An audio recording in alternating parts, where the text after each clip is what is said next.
Hi, and thanks for joining me, and welcome to Tips for the Transition. I'm María Tomás-Keegan, your host. I am continuing my series of interviews with the co-authors of the book From Resilience to Brilliance.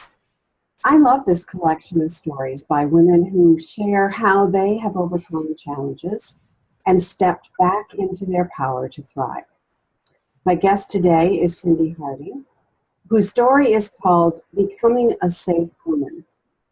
Cyndee found herself in an unsafe situation at her business, and she's going to share how she turned it around for herself. Welcome to the Tips for the Transition, Cyndee. I'm so glad you're here. Thank you, Maria. I appreciate you asking me to talk.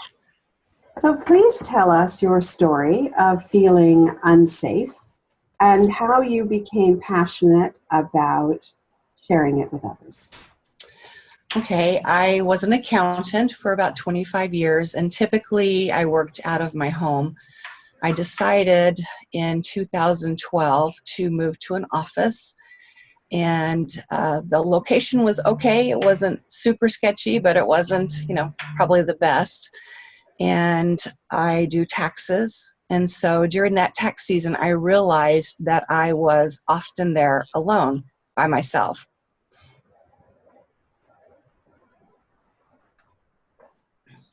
The way my office was set up is that someone would come through the entrance and walk past one office door, and I was the second office door. So when someone appeared in my doorway, I had no previous way to see them or to know who they are. Basically, I just looked up and there was someone there. I realized that if it was someone that I didn't want to see or someone made me a little anxious, I had no way out. The door to my office, it was one way in, one way out. And so I felt a little bit trapped being in that situation. And I also realized that although I had another office with a person in it, sometimes, often I was left alone. And it became made me feel very uneasy. I was often walking to the parking lot by myself and usually was the last car there. Most people went home at 5, but doing taxes, I stayed later. And so it started to really make me wonder if I had made the right decision to move out of my home. And I just kind of started a whole process of questioning, am I feeling safe? What do I need to do? And it's put me on a path to figure out how can I feel safe. Wow. I think a lot of people don't think about that. So tell me, what did you start to do to make yourself feel safer? What was the kind of the thought process you went through? So I have my concealed carry permit, and I'd had it for about 10 years at that time. And so my thought was I need to carry my firearm. I did not carry it consistently. I didn't have a way to carry it that I felt was safe and secure. I tried a few times carrying it to work, and I didn't feel like that was a good answer, although that's what I was trying to do. So I would carry it. It didn't change where my office was or how people came in. It did help me feel somewhat safer in that I did have a way to defend myself, which before I had nothing. So I knew I could defend myself, but it made me want to be more proficient because I wasn't very trained. I mean, I had my permit and my firearm, but I didn't have what I would consider enough training or to feel very confident in handling it. So I started taking classes and I started getting training on how to do a firearm and all the different components that go with it and what makes it a safe way to carry. So it just started me on a path. It made me realize too there was a huge difference between someone walking down the street not paying attention to someone wearing a gun on their hip, and we all fall somewhere in between. I know I didn't want to wear it on my hip, but I also didn't want to walk around and not know what's going on. That's interesting that you recognized how, I guess, inattentive you sometimes are, and we all are. How many times do we see people walking in the street just looking at their iPhone or their cell phone, uh, and not really paying attention to where they're walking, where other people are walking, what else is going on around them? I see that all the time.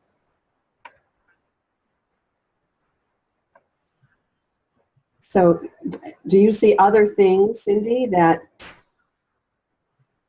that cause people to be inattentive? Most people are, just in general. We have our daily routines, but they're actually daily habits, and some of them do put us at risk at what we do. I see it all the time. Sometimes it's the cell phone, most times it is, but it could be a woman digging in her purse trying to find some sort of thing like their keys or something. Often we have children with us, and we're watching them, and there's lots of things that can distract us. But I really think, one, the cell phone is the worst thing to have out, and two is people don't really look and see. They just kind of glance and move forward, and we really need to look and see what's going on. When I'm walking forward, I need to walk and look where I'm going, to walk like I have purpose. And what does walking like you have purpose mean? What does that do for us?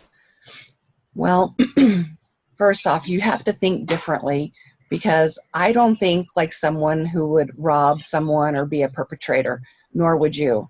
So the first thing is we have to kind of think how they think. And so someone that is distracted is an easy mark. It's very easy to, take your purse or take your wallet or take your phone when you are not, when you're not paying attention. And so part of it is just looking. Often, if you're feeling a little uneasy, someone's coming towards you, the best thing to do is to look at them. Look at them and, give them a little nod, or just look and see who they are. If you see who they are, you have just moved yourself down on the victim scale, because you can identify them. You know what they look like, the color of their hair, and they know that you know. So often, that's the easy way to get someone just to go past you and to pick someone else and not you. Interesting. Interesting. I know you're going to get to your tips in our third segment of our chat. So I don't want you to give anything away here, but I am interested to know how you, so you went about getting more training for your firearm. Did you get training for some of the other safety elements of safe, situational awareness? I did get some, but I didn't do martial arts or anything like that. My whole thought is to put you completely away from that situation. I want you to avoid it. I don't want you to have to use some martial arts or some movements that you've learned. I want you to have them see you and identify that you are not a victim, and that they will not, pick you as a mark. So my whole purpose with my SAFE is for you to completely avoid the situation. So how did you train yourself to do that? Well, I read a lot of books. I did a lot of studying, a lot of articles, things. There's information out there. You have to look for it, but it's definitely worth looking for, because it could save your life. So you want to be able to, read some articles or watch DVDs, things that are going to help you to be able to identify you wanting to move down. I'm so sorry. So I watched DVDs, I read articles. When you're looking for that kind of knowledge, it will show up. And I was surprised in some of the places that it came up in, but I was able to feel like I'm getting the training that I need. I went also and got some certification in some other areas of safety. So it was a process. It's still ongoing, actually, because the world's changing.